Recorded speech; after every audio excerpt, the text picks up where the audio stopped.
Hey, everybody. Welcome to another episode of the Ripple Podcast by Five Stones, where we talk about the things that matter to small business. I am super excited to have our friend Mitch Matthews with us today. Mitch, we met maybe 2 years ago now. Just about, yeah. I think maybe February will be 2 years.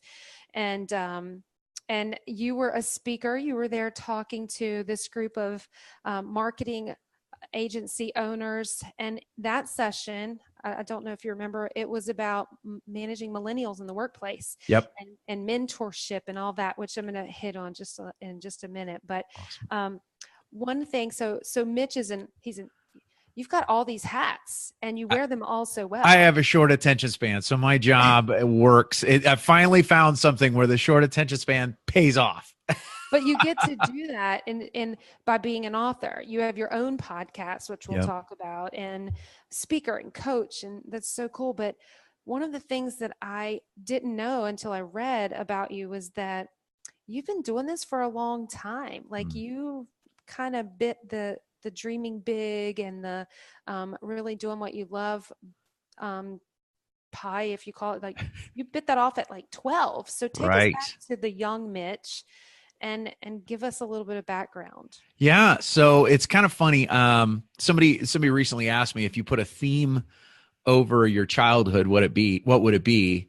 And my response was, I was afraid, but I did it anyway.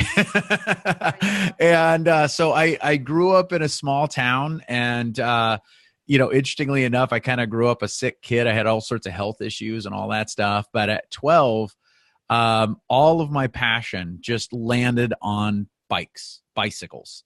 And growing up in a small town, probably an average boy would, right? I would think so. I did not really have the skills to like have it be cars. I just did, I didn't understand how cars work, but bikes, I could get on board with bikes, and I loved them. And being in a small town in Iowa, we had one bike shop, and it was, we kind of had that iconic downtown square with the courthouse in the middle and shops all around it, and just right out of a Hallmark movie. Exactly. And the bike shop wasn't on the square. It was 2 blocks off the square in this hole in the wall building that was next to the Goodwill and around the corner from the only strip club in town. So it was the place to be. But at 12, I just basically spent as much time as I could there. I would ride my bike up in the morning. I would sweep the alley. I would clean off bikes. I would go mow the bike shop owner's lawn, sometimes with his permission, sometimes without. Whatever it took to get it so I wouldn't get kicked out or get arrested for loitering. And, I didn't really even know what I was doing other than I was just pursuing a passion. And I just have always had this sense of, if I'm excited about something, I want to dig into it. I want to learn more. And a lot of times that means just immersing yourself in that. So basically at the end of that summer, they did have the decision, I think, to decide whether to hire me or have me arrested for loitering. And they went with hiring me, which I was wildly grateful for. And I wound up working there through my junior high years, my high school years, and then most of my college years as well. And it was one of those things where, at 13, I had a dream job, which was crazy, right? But it was one of those that it taught me a lot about life. And at the time, I thought that I'd hit it, that this was it, that this is what I want to do the rest of my life. But, I just wrote a book called Dream Job Redefined. And I realized as I interviewed all these people who had either achieved or created dream jobs, that my journey was very similar to theirs, and that once I started on that trajectory, it started to open doors to new opportunities that I didn't even know about. So that led to experiences that opened my eyes to a whole new track and a whole new type of dream job. And in many ways, that's what I'm walking out now. Yeah, that's super cool. I think that when you're happy with what you're doing, you actually can recognize those opportunities. Whereas if you're not happy, you're probably stressed, you're overwhelmed. And maybe don't notice those opportunities. You know what I mean? I do think that. And I think it's a matter of happiness, but I also think it's a matter of habit. Like, you start to work the muscle of looking for opportunity. And, I got to experience that at a young age, which was fantastic. And they didn't always work out like that. My, my dog to a bone passion in certain areas led to, all sorts of challenges and problems and all those things too. But it's that whole thing that in this case, it truly was one of those where it opened my eyes and got me thinking, maybe I could be passionate about my work life. That's not growing up in a small town, growing up in any town. I mean, if you look at the statistics today, about 75% of our country's workforce is not happy with what they're doing. They're not satisfied with their careers, which makes me sick to my stomach. I mean, it just makes me hurt because I believe we were all put here for a reason. Yeah. And, I think part of it is to walk out the life we're to live, but to do the work we're supposed to do what we were put on the planet to do. So, I knew at 12 and 13, all of a sudden that, most of the people around me didn't really like what they did. But at 13, I had this perspective that I did. Like I realized work could be fun. And so I think that opened the door and started me just looking at life a little bit differently. Yeah. At 13. At 13. Yeah. I think back what I was doing at 13. It had nothing to do with any of that. That's right. My first job was at Sonic Drive-In, which wasn't my dream. It was a great first job, but it's right. But here's the thing, Kim, you were cool. I was a nerd, right? I did not have a lot to do with my free time. So, I really could focus in on goofy things like this, but it did pay off. So going back there a little bit, one of the first things that you did was your Dream Big gatherings. And I remember either you saying this or I read it somewhere or listened on your podcast, somewhere you said that it was an accident. But I have a feeling that maybe we really don't believe in accidents. Right. Oh, it's definitely a happy accident. We did not intend for it to happen, but I think God had other plans, and that's a beautiful thing. So it's one of those that, so to kind of fast forward through, I don't obviously own a bike shop. To your point now, my wife and I have a business with speaking and training business. I write books. I do a lot of one-on-one coaching with executives and successful people, that type of thing. But back in 2006, we were about 4 years into owning our own business, and I'd gotten a new idea for a game. I love connecting people. I love asking questions. I know you're the connection queen, so you get that. But I love connecting people, and I got this idea for a game, and I'd never created a product before. We'd offered all these services, and I'd done books, but not really. I wanted to create something, and so my wife and I talked about it. We prayed about it and said, we should do it. So we did. And at first, everything worked. And I think you and Brian could probably understand this. It's that, I think we were running on pure adrenaline. Doors were flying open. Everything was working.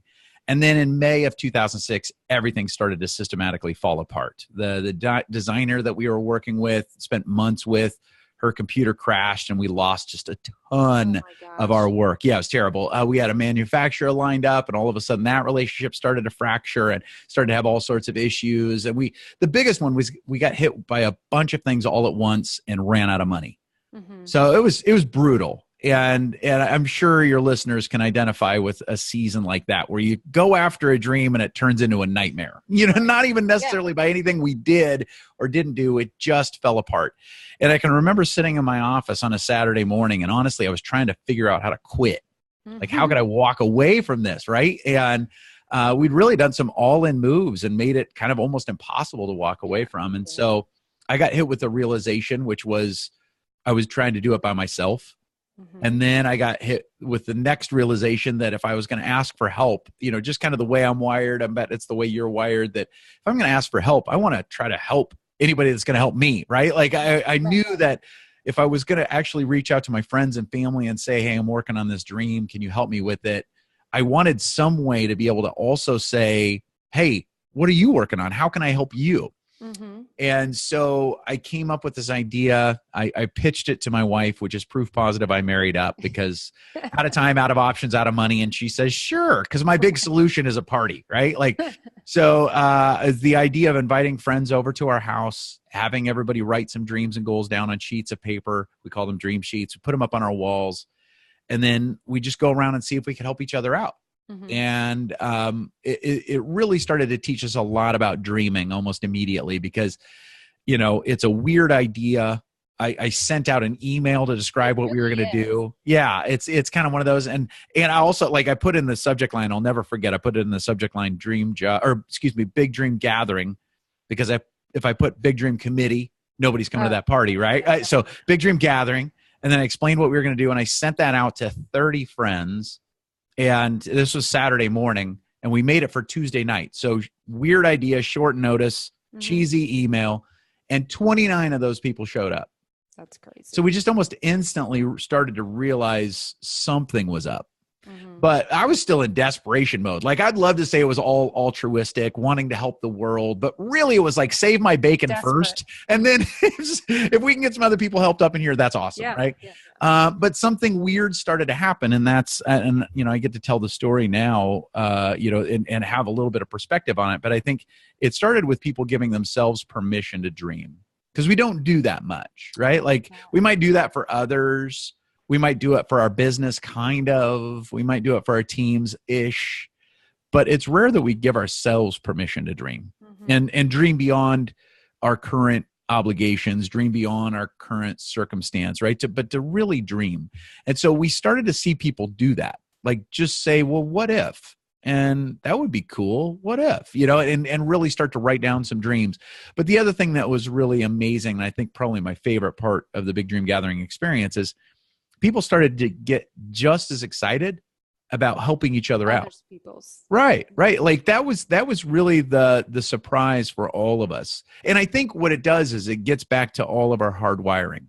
Right. I think it's a taste of heaven. It's a taste of the way things are supposed to be, because I think we're supposed to dream, and I think we're supposed to celebrate our dreams, but I think we're wired to help each other out. Yeah. Right. I think most people are actually kind if you give them the opportunity to be so.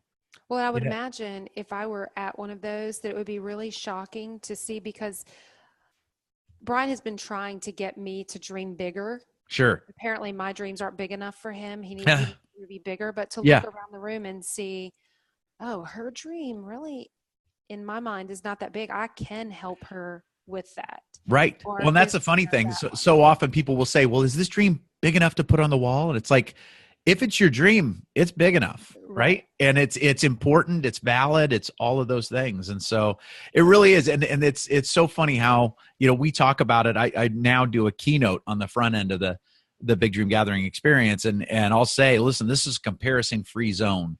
Don't worry if your dream is bigger or smaller or better or different or whatever. Just put it up there because it matters. But, going back to 2006, we had no idea what we were doing. And we had an idea of why we were doing it, but watching it play out, it really painted a completely different picture than we thought. And it was supposed to go for a couple of hours on that Tuesday night, but we lost control of it, and it went for a full week. It was nuts. It was so cool and really weird. Like, this is happening in our house, but like, those people that came that Tuesday night started to bring people. And by Thursday, total strangers were just showing up at our house at the dream house and to post their dreams, which was really cool. But it was funny. It was like a small house. It was, we call it a big bungalow, right? It was a small house, but it was a big bungalow. But people just came in and they started to dream, and they started to write on each other's dream sheets. I love that dream. Go for it. I can help you out. You need to know a guy there. I know a guy there. Or, I have a similar dream. Let me help you. We can do it together. All that kind of stuff. So we wound up after a week shutting it down, because we're like, that's cool, but we're done. And we wound up getting a bunch of help, but also a bunch of other people got help. But the biggest thing that people kept telling us was, thank you so much for giving us a space to dream.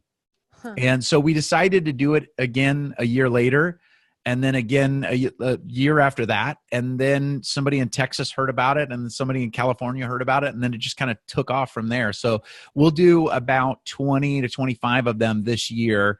We'll be back on the road. Right? Yeah, primarily at universities right now. Yeah, which is a great place, because one, everybody kind of thinks that college students are dreaming. And I'd love that if that was the case, but college students are a microcosm of the rest of the world, right? Yeah, and it's interesting. They really need help too, like we all do. And so we do partner with universities and colleges most of the time, but we invite the community. We invite we have people literally at our last few gatherings of the spring. We had people drive 10 hours to come to an event. It was nuts. I mean, that started to become the norm because people just want to be a part of it. It's such a huge, an amazing honor to get to see it play out. I'm really curious because since for the most part, you've done a lot, most of them have been with regard to college students. Since our audience is small business, have you done any that are focused on business owners or business professionals? Absolutely. Well, it's one of those that we've done it. I also do them in conferences quite a bit. And it's a great way to, kick off a conference. As you can imagine, it lays a foundation of, dreaming and collaboration and all of that. So, it's really interesting. I've done it for all different types of groups of people, and it's really fascinating. I think one of my favorite stories was just a while back after I did my little keynote to kick things off, to kind of set the tone and get everybody started. And a woman came up to me. She's like, "Hi, Mitch." I said, "Hi." She goes, "I'm Michelle. I'm 45 years old." I said, "Michelle, it's super nice to meet you, but I got to tell you, most people do not introduce themselves that way." And she's like, I know. She's like, "But I just wanted to tell you that." And I said, "Well, why?" And she said, "Well, as you were speaking about dreaming and the different people that have gone after their dreams," she said, "I realized it's probably been about 25 years since I've dreamed and allowed myself to dream." And here she was, she was in professional attire, looked like quite successful. I did find out later on she was very successful. So by anybody's standards, she was doing it, right? She had the house, she had the job, she had the title, she had the car, she had all of it. But not the internal. But it wasn't the internal, like really just allowing herself to dream for dream's sake, for herself, all of those things. She's like, I've dreamed for my team. I've dreamed for my kids, but I just really haven't even thought about my own dreams. And I said, "That's so amazing." I said, "So what are you thinking? Like, what's bubbling to the top?" And she goes, "It's so simple." And I said, "Well, most of the best dreams really are." Yeah. And she said, "All I want to do is a week on a beach with my family. No responsibilities, no expectations, just a week on the beach with my family." And I said, "That's awesome." And she leans in, she goes, "Is it big enough?" And I said, "Absolutely, that's awesome." And what's so funny is that she goes and she posts that dream and a number of other dreams. She goes and writes, I'm watching, and she's writing on other people's dreams, all fired up. But she came back and she goes, "A number of people have encouraged me, and that just means the world to me." But she said, "I've also just allowed myself to think, I've got some sales goals coming up. I've got a potential bonus coming up. I've got all these things." She's like, "This isn't a massive change for me. Right. It's something simple. It's being intentional and just giving myself that space." Right. And so I think, for a lot of people, people will say, "Oh my gosh, do these dreams need to involve major changes? Do I need to sell my company? Do I need to make major shifts?" And some do, to be honest, and that's fine if that's the case. But I always say the best dreams, especially if you're wanting to kind of getting back to that subject of working the muscle, it's like the best way to start is to say, what are some of those simple dreams? What if you just gave yourself space to dream in ways that maybe aren't massive changes to your world, but just something that allows you to move closer to something important to you? So let's say there's a business owner. Maybe it's likely, right? Maybe they're successful, but they lack that passion. They're just bored. Sure. They feel stuck. I'm kind of going back now to your book, Ignite. How do you ignite that in them? How do you help a business owner discover that passion or that dream? Maybe, they're too far in. I'm not going to close my business. I'm not going to switch careers. Right. To find that in what they're already doing. Absolutely. I mean, I've been an entrepreneur for 15 plus years. So it's that whole thing of, I love what I do most days. Right. But there's still, what we call, I wrote the Dream Job Redefined book, and one whole section is on what we call the suck factor. Right. That even these people they describe themselves as having a dream job. They love what they do, or they love the work that allows them to do something they love. Right. But every one of them still had suck factor as a part of their life. Right. And that's just whether it's dealing with accounting or dealing with taxes or dealing with HR or whatever that is, that's probably outside, your sweet spot, outside your strengths, but maybe because of the size of company or where you're at or whatever, you still have to do some of it. Yeah. And I always say, if you can get suck factor to below 20% of what you do, awesome. Then you're Right? Like, I'd love to get it to 10%. I'd love to get it to less than that, but most of us live in the real world. So let's just try to get that suck factor down. So I love to say, I'm a big proponent of dreaming big with your eyes wide open. Okay. Right? I am not a fan of rainbows, butterflies, and little ponies. Like everything, once you achieve your dreams, everything will be perfect in your world. That's not what we're talking about here. Right. But it's one of those things, especially for business owners. One of the things I talk about is, a lot of times you'll see business owners. I mean, hey, we're the ones that are changing the world, right? We employ most of the people in the United States. We are doing most of the innovation, and we're working our tuchuses off, right? So a lot of us are tired. So the whole thought of dreaming can be exciting and maybe even a little offensive sometimes, right? Like, when do I have time to do that? Great, right?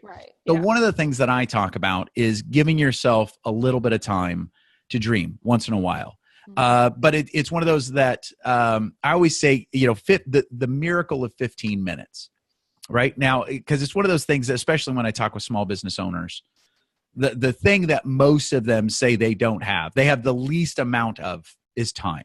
Absolutely. Especially spare time, right? That time to be able to spend on whatever. Right, exactly. And if they're in the zone of, no, I got plenty of spare time, I actually will be a little worried for them, right? We've had people asking us, because we're building an apartment inside of our business. Yes. We're super excited about it. It's in downtown, but people have said, wait, you're going to live where you work? Like, how are you going to get away from work? And I'm like, I never get away from work. Even when I went home and I worked. I left work and went to work. So, yeah, but you're right about that. It is, and it's that whole thing. And so what I say, sometimes when I'm talking with an audience and starting this process, I'll say, what if I could give you 60 hours to work on a new idea or a dream this year? And most are like, heck yeah, raise their hand right away. And what I'll say is 15 minutes a day, 5 days a week. Over the course of a year, that adds up to about 60 hours. Oh, wow. Doesn't mean for a major change. It doesn't mean everything has to shift. It just means 15 minutes less. It's amazing where I always say 15 minutes is like the change you find in the seat of your sofa or alongside the seat of your, like, everybody can find 15 minutes from time to time, whether you're waiting in line, waiting for that next meeting to start, waiting for Netflix to buffer. It happens, right? It's that 15 minutes. And to be able to say, all right, what are some of those things that you could be interested in? What are some of those things? Because I think for entrepreneurs, a lot of times what we need is not necessarily the next greatest idea. Not all of us are trying to get to Mars, right? I love those guys, but I know in my business, I'm not looking for a spaceship. I'm looking for just those small changes. Or just as importantly, I'm looking for great ways to engage with my family. Right. Or to be in the moment, or to feel a sense of peace and joy all of the time. I think those things are just as important. You're talking about I haven't read the book. Brian read the book, I think, earlier this year, The Slight Edge. Yeah. Have you read that? I have not, but I've heard of it. Yes, absolutely. So it's that incremental changes. So for me, it's one of those that being able to, it can start by what I call it in the Dream Job Redefined as just little experiments. Right? Because I think so often small business owners, we're the kind of people who kind of like a dog to a bone, right? Like if we're going in, we're going all in. There's no little bit part way. Absolutely. So in some ways, I think to start dreaming or to dream in different ways can start with just little experiments. 15 minutes of research on something that fascinates you, not just because it's in your stream, not because it just you bumped into something on Twitter. It's because you're actually interested in it, or to take a class that has maybe nothing to do with your business, right? But it could just kindle a passion and interest, something different. I think one of our big challenges in our current environment and current world is, we force ourselves to go pro too fast, right? Like we do that with our kids now. Like I grew up in a small town, and when I grew up in a small town, I wasn't good at sports, but they still had me go out for basketball because they needed somebody, right? Like, oh, it's Matthews. Okay, well, yeah, all right, come on, Mitch. Yeah, he'll at least just stand there. Just stand there. Yeah, that's fine. So I got to try all these different sports. Most of them I was not good at, right? But I finally landed on a few things I was good at because I tried so many things. Now, and if you're going to try it, try it. Yeah, exactly. And that's it. And so now it seems like, with our kids, it's like we force them, if they find one thing they're remotely good at, then that's what they're doing all year round, all that stuff. And I think we do the same thing with our lives, right? Like if our business is one thing, then we start to only go to training or only go to classes or only doing research in something that's absolutely directly related. But some of the best ideas, some of actually my greatest inspirations for my business come from schools of thought that are entirely outside my world, but I've been inspired by somebody's story or been inspired by something they've done in another industry where it actually maybe has become a commonplace in that industry, but it's like revolutionary for mine. Right. That's exactly right. Yeah. Yep. So it's giving yourself that permission to start small is really where it starts. I was sitting in church a couple of weeks ago and I really just felt the Holy Spirit saying, quit doing things halfway. Like quit doing things halfway. And I was holding Brian's hand, and it was like this kind of little, like we were just kind of having, it was even that. It was like, if you're gonna hold his hand. Yeah. If you're going to study this, study it. So we get so distracted by the next best thing. Let me check out this. Let me check out that. But fine, but really do it. Like go all in. You keep saying that and really explore it. So I love absolutely. that. Yeah. So your podcast, I listen to it as often as I can. I love the stories. I love hearing people's dreams and how they're doing things. And I never realized until this new book came out that you just wrote is that you were interviewing all these people. So I'm very curious, what came first? It was like the chicken or the egg. Did the idea for the book come from all these stories, or did you start the podcast to be able to hear all these stories to create the book? Yeah. So how did that play out? Yeah, I would love to say it was so intentional. Like, this is all planned out, Kim. It's another accident. From day one. Absolutely. So, the podcast, I put the podcast kind of in the bike shop area in that, I don't know about you, I'm so glad you started a podcast because to me, the podcast initially, I thought, well, maybe it can help my business. But deep down inside, it was the little kid just saying, how do I get close to my heroes? Right? Okay. Like it's, I've always been curious. I've always loved asking questions. So, so much so that when I was 18, I actually went and moved to England and lived there for a year so I could study American history in England. When you were 18? When I was 18.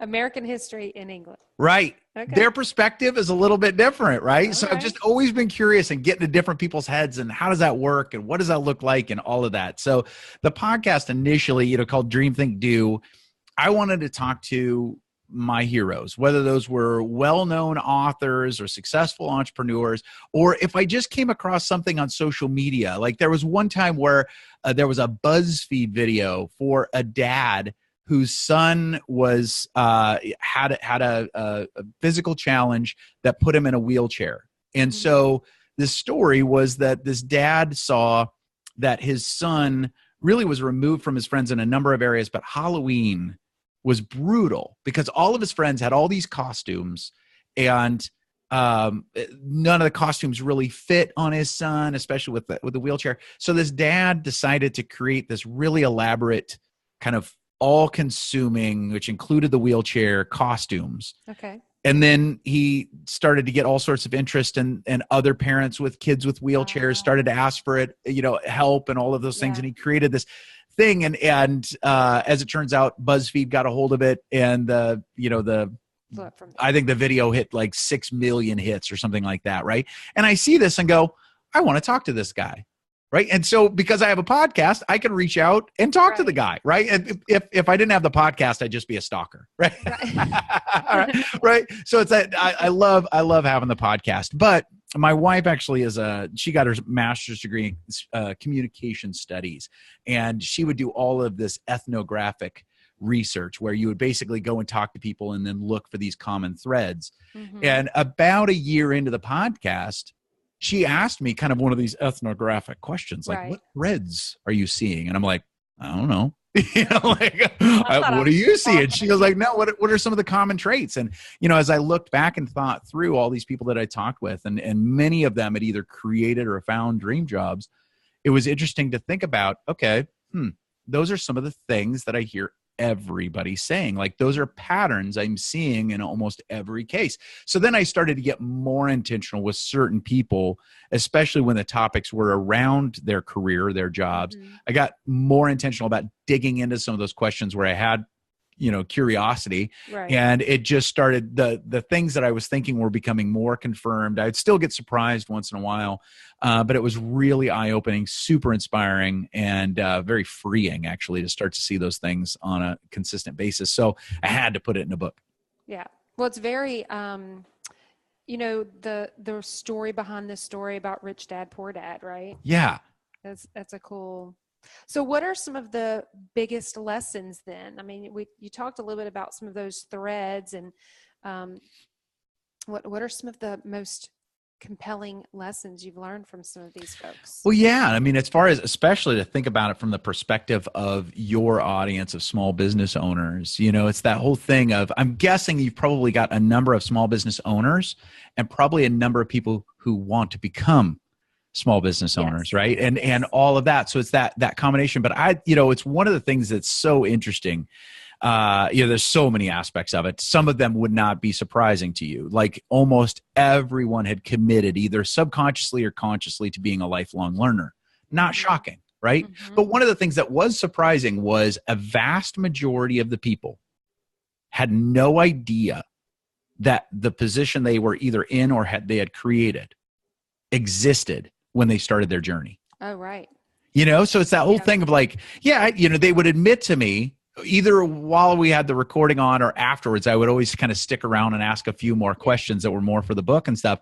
And it was interesting because almost all of them were like, yep, had no idea. They went to college to be butcher, baker, candlestick maker, right? Yep. And then to be honest, then they were like, the only way I found this was kind of what we talked about before, a series of experiments, right? Trying things out, whether it was signing up for a job or volunteering for this or trying that out. So, that was really fascinating and freeing for me. And also, I mean, from that standpoint, then that means it's a never ending journey. Like, we commit to be learners, we're always going to be learning things. When we commit to experimenting, we're always going to be learning about ourselves, about the environment, all of those things. But I always see, so many of the entrepreneurs, people who have then gone on to also launch nonprofits, all of those things. Yeah. It's because they continue to experiment. And much like I found with even my bike shop experience, and one of the things I talk about in the book is dream jobs tend to have back doors. And what I mean by that is hidden back doors. And what I mean by that is that when I got my job at the bike shop, right, all of a sudden, dream job, I had achieved it. Well, a year or so later, the bike shop owner, Marty Doan, who I'm forever indebted to, is one of my lifelong mentors. He decided, here I am at 14. He decides to take me to a Schwinn selling school, right? And it's me and a bunch of middle-aged bike shop owners in a room. And they're kind of looking at me like, what's the 14-year-old zitty-faced kid doing here? All that stuff. And I'm just happy to be there, right? And all of a sudden, this trainer walks in, and he starts teaching us about sales. And at this point, I'm in junior high, right? I've been in school my entire life at this point, right? All 14 years. But all of a sudden, this guy walks in, he starts teaching the room, and it's unlike any other class experience I'd ever had. And the topic was fascinating to me. And all of a sudden, it was like, again, this back door to one dream opened to inspire me to this whole new land and a promise. So I came back from that kind of committed to a new dream job. I didn't quit my bike shop job. I knew that was probably going to be the bridge to this next thing, but I also started to read about sales. I started to read about, human or adult learning patterns. It didn't make me real popular in high school, but it has made me some money since then, right? All those things. But it's that whole thing of being able to say, I would have never found what I'm doing now had I not taken those steps and continue to stay committed to looking for new opportunities. And that's what I say, especially with new business owners. We don't want to be recreating our business all of the time, but we do want to be innovating all of the time and to be looking for those new opportunities. So those are some of the things. Well, I think that's one of the coolest things about entrepreneurs is that they are risk takers. I have to slow Brian down sometimes because we would have a million different businesses if he really jumped all in on every single idea. Right. And our son is the same way. He's exactly the same way as Brian. He'll say, you know what I was thinking about?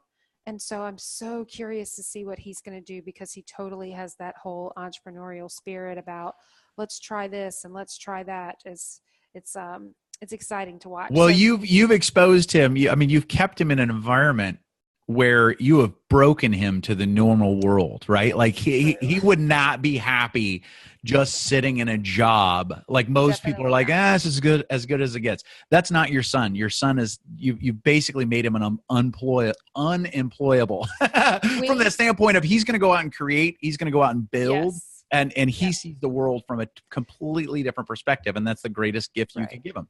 We certainly created a monster. There's no doubt about it. But that's what I love, is that today you'll hear people in education saying, we're not training children anymore for jobs that exist. Right. We're training them for jobs that nobody even knows will be here, or they're going to create their own. Right. So I finally have accepted the shift in my own mindset, because I grew up, go to school, go to college, get a college degree.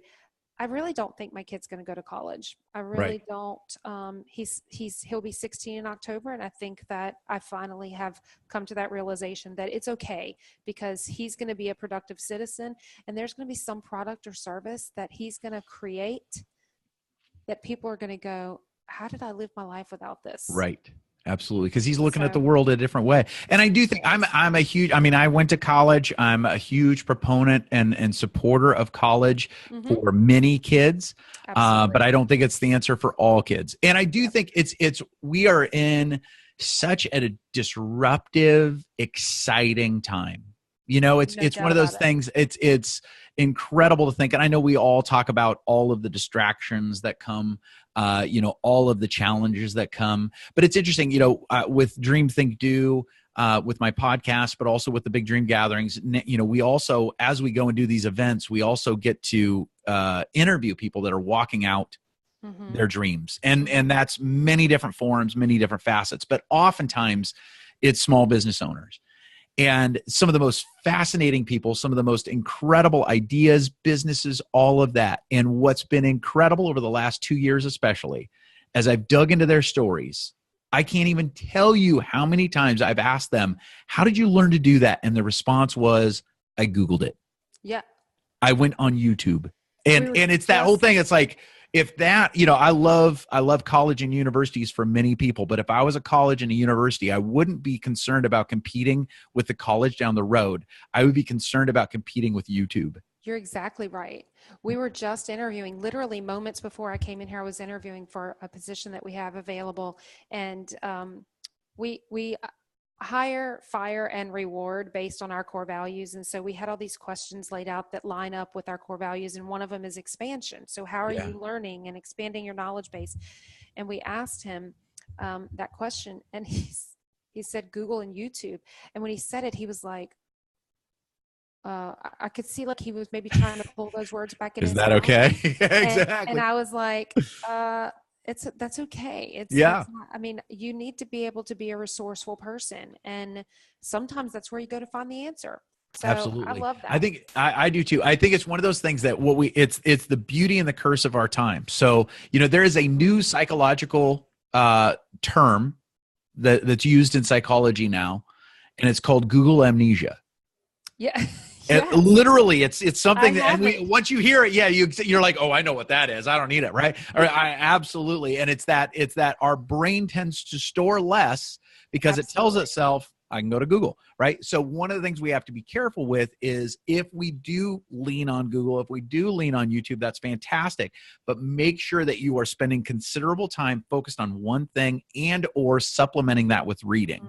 Because we don't want our brains to become crack addicts, right? But it's that whole thing of it is incredible what we have access to and how you can actually use those as real tools, not just candy cane, or cotton candy, all of those things. You have to be careful with it, but it's one of those that it's one of the most powerful tools that we have, and it's one of the most exciting and scary times to be an entrepreneur. It's just incredible. No doubt. We were just listening to the radio yesterday morning on the way to church, and my son was with me, and they were talking on K-Love, I think it was, about really what you were just saying. And they were giving these tips for improving your mind and your cognitive ability. And Peyton's like, Mom, you might want to listen to this, because I feel like I can't remember anything. Yeah. I don't even know like certain people's phone numbers anymore. I'm like, it's number 3 in my favorites. Right.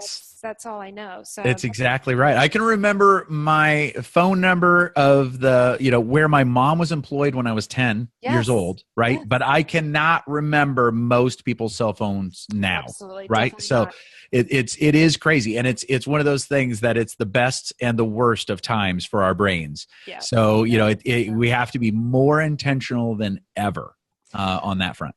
So I want to switch gears a little bit, sort of, to your book. And, because this one is about helping people create. And again, I'm thinking about my audience right now, which are small business owners, and they own a business. It's not like I'm going to cut my business out of my life. But it's about creating your dream job. But how can they do that? We kind of talked a little bit about this, but where they are and what they're currently doing. I know you said, like, exploring ideas and going all in. Do you have any other ones about helping them create the passion for what they're doing? Sure. Well, it's funny, is one of the reasons why we called it Dream Job without giving away everything in your book. Right. Well, of course, we just give it all away. But one of the reasons why we called it Dream Job Redefined was, people are like, well, what's the definition? And that's what's interesting, is it used to be pretty much universal. And this is like our grandparents' era. The dream job was to go get a solid job when you were about 21 and stay with that organization to the end of your days, right? Like, that's the dream job. That was a universal thing. A vast majority of Americans, if you would have asked that about 1950, would have described the dream job as that.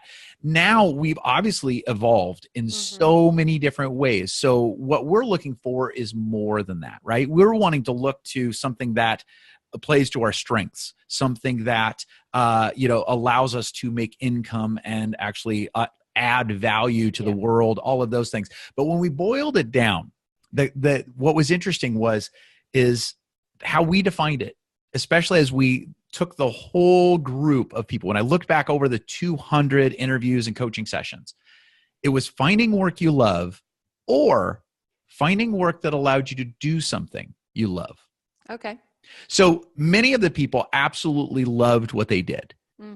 But for some, it's realizing they love to do something that they didn't want to create a career around, that they didn't want. So I'll give you an example. One of my people, a corporate attorney, very successful at what he did.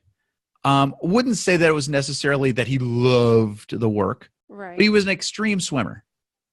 Swam all over the world, did all sorts of crazy stuff in the ocean I'd never do. Like his training, like in the morning, some people train all year to go to Alcatraz, take a boat out to Alcatraz and swim back. This guy would swim out to Alcatraz, swim around Alcatraz, and swim back. And that's a morning swim. That, for me, it's like, I'm done. I said, well, what do you worry about? And he's like, ships, sharks. I'm like, holy crap. Like, are you kidding me? That's fun for you.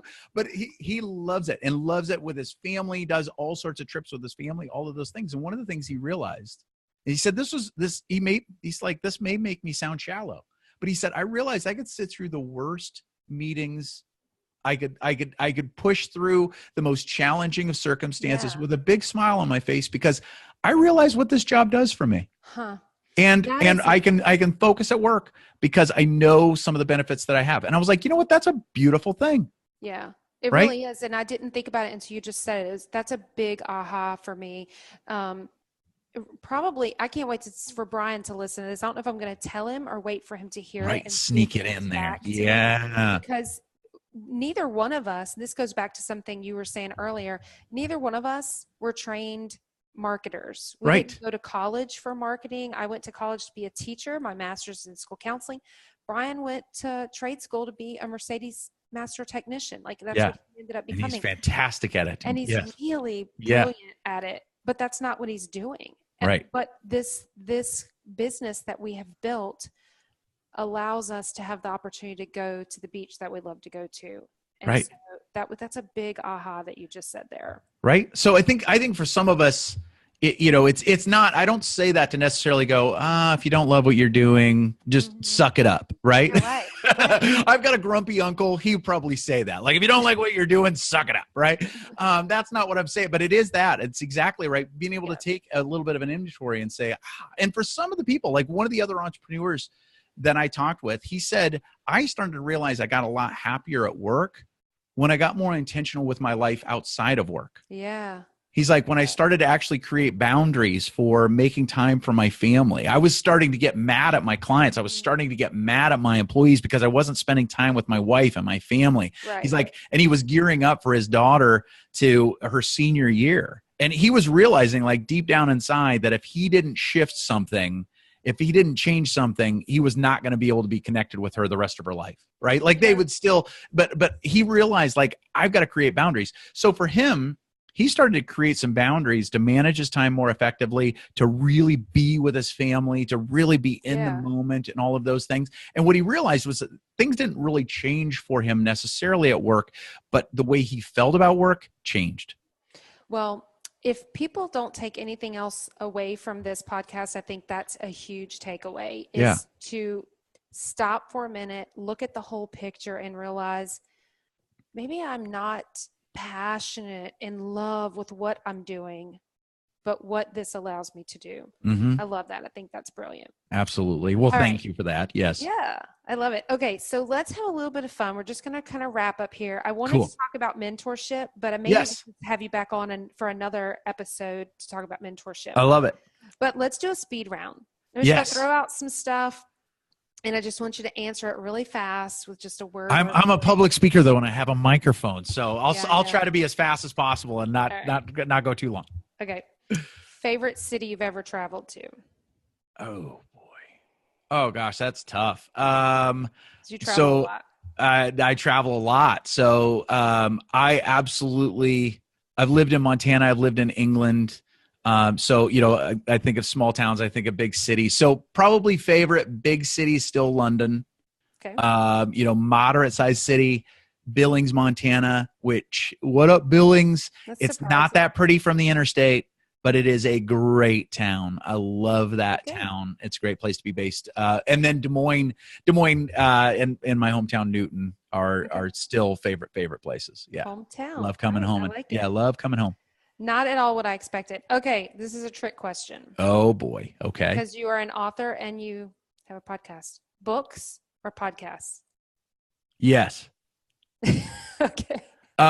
So what I realized, like, a podcast or more portable. So what I love to do, this is weird. This is where I say yes. And I'll see if this buys me an okay response. But what I love to do is, if I'm reading a book and I really enjoy it, what I love to do is I love to turn that author into what I call an e-mentor. Okay. I talk about this a little bit in the book, but this is a strategy I started to do in the last year, partly because I also have a short attention span. Okay. But if I start to really enjoy a book, especially, right, what I will do then is go to iTunes and I will search for that author. And what I will do is, for the time that I'm reading the book, I will also try to listen to as many interviews with that author as possible. And if they're up to their snuff, they're actually doing interviews on podcasts, right? Not just because I'm a podcaster myself, but and what's great is that when I'm reading it, my brain's taking it in one way, but when I'm hearing it, especially from the author, and then if that author, generally they're going to repeat some stories, but you're going to get different aspects of certain stories, all of that. So for me, it's a both and, but I try to be intentional around it and do what I call sprints. I work with a lot of tech companies, and I'll do 2-week sprints or 1-month sprints. Just on one author, just on one subject. So I do that, but I never knew it was called a thing. Right? So, call it a thing. That's a thing, right? You just call it a thing. All right. Mitch's dream. So my biggest dream is, of course, involves my family. So my family, just that our boys would grow into the young men that they are created to be, that my wife would be more of who she's put on the planet to be. Biggest dreams there. Great. So, yeah. Okay, 2 more. Okay. And you have to be fast. Okay. Because you have a hard stop that I'm trying to get to. Right. I'm down. Favorite childhood memory? Oh, good Lord. Yeah. I could I give know. you a favorite. Okay. A favorite. So growing up in Iowa, I had two sets of grandparents. They were awesome, but one set of grandparents lived on a farm. I grew up in town, all of that. I think probably most people hear about Iowa and think that we all live on farms, but I didn't. I lived in town, a lot of pavement, all of those things. But my grandpa and grandma Matthews had a farm, and my brother and I would go and spend a week with them in the summer. And they had cattle, and they had a back 40 that was all trees and creeks and all of that stuff. And grandma would just pack us a lunch and send us on our way, and we'd come back muddy and sweaty and nasty and gross and happier than all get out. So, yep, love that. All right, give us one bucket list item. One bucket list item for me? Yep. So I have a Jeep. It's become a part of my life. I'm a Jeep guy now. We talked about that. I forgot. Yes. So one of the reasons why I wanted to do that was I've got a buddy that I go four-wheel driving with, and our two boys. And my buddy that we go four-wheel driving with is a surrogate or stand-in uncle, a step uncle in some ways to my boys. So I want to take an extended trip with them, all of them, and have some bonding in the mountains. We just bought recently 2 Jeep Wagoneers. Oh my gosh. A late 80s model, and then like a 66 or 76. I don't remember. Beasts. Total beasts. I can't wait to see what Brian does with those. Yeah. They're in storage right now. So all right. That's awesome. I want to conclude with giving you the opportunity to tell us anything else you want our audience to know, and tell them how they could reach out to you. How can they follow you?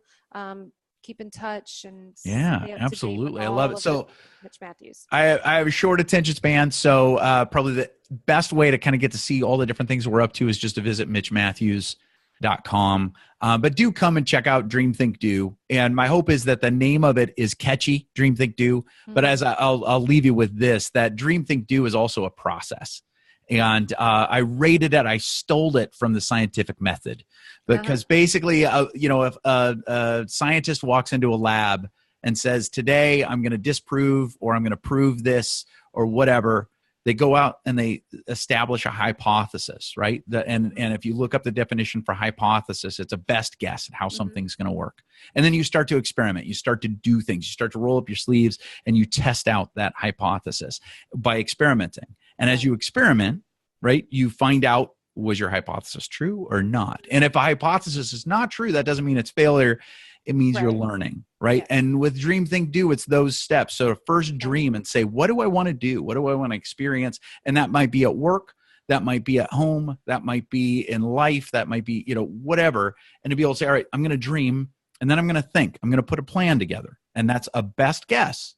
And then I'm going to start to experiment. I'm going to try it out and learn as much as I can. And then that loop continues. And so we apply that loop in a lot of different places, but my hope is that loop can help you to continue to move forward and be more of who you were put on the planet to be. I think it will. Thank you so much, Mitch. It was fun. I absolutely really appreciate your time. And I look forward to seeing, I mean, you keep coming up with new stuff. So I'm excited to see what your next thing is. I love it. Well, it's an honor to be on. I love what you guys are doing. I love how you do it. So it's just great to get to spend the time together. Awesome. Thanks. Have a good day. You too.